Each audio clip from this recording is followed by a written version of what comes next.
Hey, what's up, everybody? This is ePhoenixN, and this is your zombie survival guide. I'm here to help you guys out kill some zombies with Dead Island. Dead Island obviously came out like a week ago. I put a ton of hours into it already because I love the game. It's awesome. So here we go. One of the first things is understanding the progression system. First off, the enemies progress with you. So if you're level 10, they're going to be anywhere between level 8 and level 12, give or take. And so it follows that suit. Also, if you're playing co-op, it's the same policy, just it connects to with whoever's the highest level character. So not necessarily getting leveling up isn't going to make you kill zombies any easier. They're actually the difficulty level kind of maintains throughout the game in that sense. I'd actually say it does get more difficult later in the game, just because I think the zombies progress a little farther than you do usually.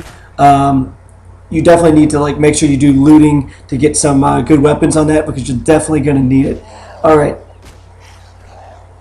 Another thing is side quests. Very, very important. The reason why you want to do side quests and you want to do all the side quests you can is simply because that's where you get a lot of your weapon mods. Like you can create torches out of wooden sticks that light enemies on fire. You can get shock, where you can basically get a battery and a wire and turn a machete into a machete that shocks somebody. So that's really important.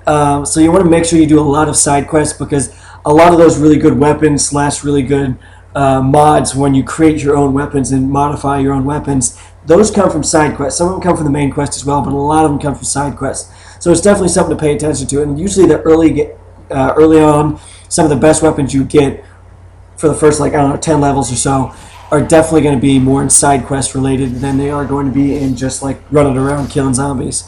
Another thing is, you don't level up much from killing zombies, but you do level up a lot from side quests and just quests in general. So something to know. Alright, now let's go into characters. Each character is specific, and each character has certain strengths and weaknesses. Alright, let's start off with Logan. He's the first guy I played through. Logan is really good at throwing knives. He also is really good at kicking, which is important. I'll touch on that a little later.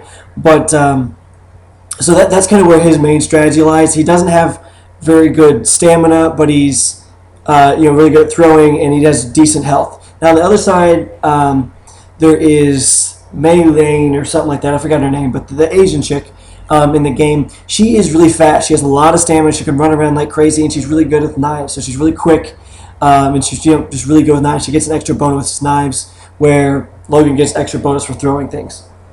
Alright, and then you got Perna. It's the black chick. The black chick is kind of more of a support character, because she can do certain perks within her character progression, allow her to affect her allies and help her allies out, which is really important. So if you're playing with co-op, it's actually pretty good to have Perna. Her main focus, though, is weapons, is the rifles, guns, which is good and bad. The good thing is that guns later on in the game are really powerful. Guns for the first half of the game aren't even there. It's very hard to find any weapons, guns, and even when you do, it's almost impossible to find a decent set of ammo for it. So, she's a character that really is good for the last half of the game more than for the first half. So, just something to pay attention to with that. You're probably not going to do a solo campaign with Perna. It's going to be a little difficult. Alright, last person is Sam B. Sam B is the black guy. He has a lot of health, a decent amount of stamina, but he's a tank, basically. If you know what that means, the tank is basically, he's really powerful, got a lot of health. He does really, really good damage with blunt objects, baseball bats, pipes, things like that. So those are the things that he really excels in, and you can build him up to have a lot of strength, a lot of damage, melee damage, and things like that. And so that's where his kind of focus is, and it's really important. Alright, now just on the character specifics, I want to give this tip, Fury. Fury is basically like Mushimo in Dynasty Warriors, if you ever did that. It's basically you turn into a badass for about 10 seconds, and different characters do different things. But the reason why you want to get Fury, you cannot level up any of the other Fury things, and that's fine. But you do want to get it in the beginning, because it can save your ass early, and you definitely want to make sure that, if you have to take down a thug, or you're in some deep shit with a ton of zombies around, it can really help you out. And it plays to each character's strengths. Like Perna uses gun, her pistol, and Sam B it's kind of like haymaker. You just pound people's faces in.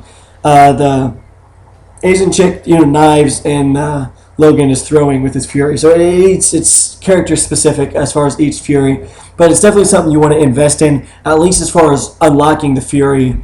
After that, you can use it or not use it as you so wish. I tend to not use it as much because I'm more interested in the other parts early on. Alright, last thing, and this is very important, kicking. Kicking is the LB button. The big thing with kicking is it doesn't cost any stamina. So especially for characters like Logan, or and even in some sense Perna, that don't have very good stamina, it's very, very important. Because one, you can just kick zombies. Sometimes it'll take a few kicks, but you can knock them on the ground. You knock them on the ground, it gives you a few seconds to either run away or focus on a different enemy so that you don't have to be trying to hit like multiple enemies at once. It's very difficult to do that. And so the kick's really important. It's probably less important with Sam B because he can just take the damage more so than anybody else. But especially with the other three, and specifically Logan. Logan you can actually upgrade so you can get a critical hit, which is like 4 times the damage. So you can get critical hit percentage chance up a lot, so you can be like insane kicking. So that is probably the biggest key for surviving, is just kick people as much as you can. That's going to save your ass. So anyway, guys, thanks for watching. I'll probably have at least 2 or 3 more of these videos. I really like this game, and hope I can help you guys out with some tips and tricks. Anyway, guys, thanks for watching. Peace out.